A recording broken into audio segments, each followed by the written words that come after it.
வாங்க இன்னைக்கு ஹெல்த்தி சமையல்ல பரங்கிக்காய் வச்சு ஒரு குழம்பு எப்படி பண்ணலாம்னு பார்க்கலாம். அது எவ்வளவு சத்து நிரம்பி இருக்கு அப்படிங்கிறதும் இன்னைக்கு நம்ம பார்த்துடலாம். நம்ம இந்த பரங்கிக்காய் மஞ்சள் பூசணி அப்படின்னு சொல்லுவாங்க. பரங்கிக்காயில விட்டமின் ஏ நிரம்பி இருக்கு. இது கண் கோளாறுகளையே சரி செய்யவும் இது உதவுது. இந்த காயில விட்டமின்கள் பார்த்தா B, C இருக்குது.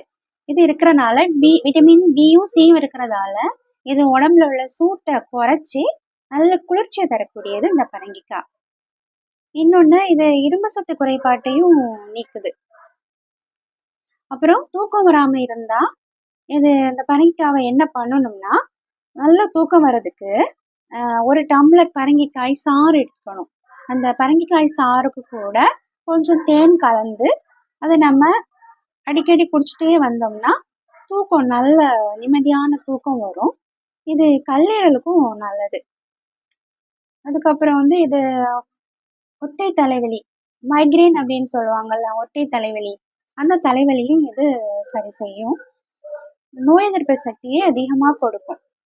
இந்த பரங்கிக்காவை சித்த மருத்துவர்கள் இது ஒரு முடக்குவாத நிபுணர் அப்படின்னு இதுக்கு ஒரு பேர் வச்சிருக்காங்க. இது தசைகள் எல்லாம் முடக்குவதை சரி பண்ணும். இந்த மஞ்சள் பூசணிய அடிக்கடி எடுத்துட்டே இருந்தாங்கன்னா, இந்த வாத சம்பந்தமான நோயுடையவங்க எடுத்துட்டே இருக்கும்போது தசைகள் எல்லாம் முடக்குவதை இதை சரி செய்யும். அதனால இந்த பரங்கிக்காய் ஒரு முடக்குவாத நிபுணர் அப்படின்னு சொல்லியிருக்காங்க. அதனால நீங்க உங்களோட மருத்துவரை கேட்டுட்டு இந்த காயை நீங்க எடுத்துக்கிறது ரொம்ப நல்லது. இன்னைக்கு நம்மளோட ஹெல்த்தி சமையல்ல பரங்கிக்காயை வச்சு ஒரு குழம்பு எப்படி செய்யலான்னு பார்க்கலாம். அதுக்கு நம்ம பரங்கிக்காயை வாங்கிட்டு அதோட மேல் தோல் ரொம்ப திக்கா இருக்கும் இல்லையா, அந்த மேல் தோலை நம்ம எடுத்துட்டு கொஞ்சம் பெரிய துண்டா அதை நறுக்கி எடுத்துக்கணும். அப்புறம் அந்த நறுக்கின துண்டுகளை கொஞ்சம் தண்ணி ஒரு பாத்திரத்துல கொதிக்க வச்சு அதுல போட்டு நல்லா கொதிக்க விடணும். கொதிக்க விடும்போது அதுல கொஞ்சம் மஞ்சத்தூள் போட்டுக்கணும்,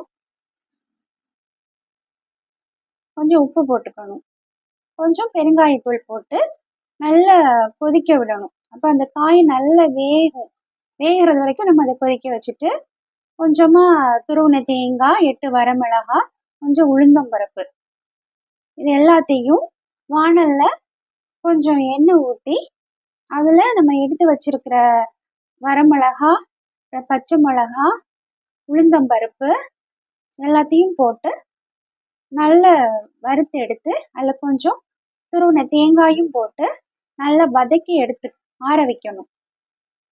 நல்லா ஆறின பிறகு திரும்ப ஒரு வாணலி வச்சு அதில் கடுகு தாளித்து வரமிளகாய் போட்டு கருவேப்பிலை போட்டு இந்த ஆற வச்சிருந்த எல்லாத்தையும் அரைச்சி அதில் ஊற்றி அதில் நம்ம வேக வச்ச பரங்கிக்காயும் எடுத்து போட்டு உப்பு போட்டு நல்லா கொதிக்க வைக்கணும். கொஞ்சம் புளி கரைச்சி அதில் ஊற்றிக்கணும். நல்ல கொதி வந்ததும் நம்ம அதை இறக்கி வச்சு சூடாக பரமாறினா நல்லா கமன்னு பரங்கிக்காய் குழம்பு வீடே மணக்கிற அளவு டேஸ்டாக இருக்கும். தேங்க்யூ.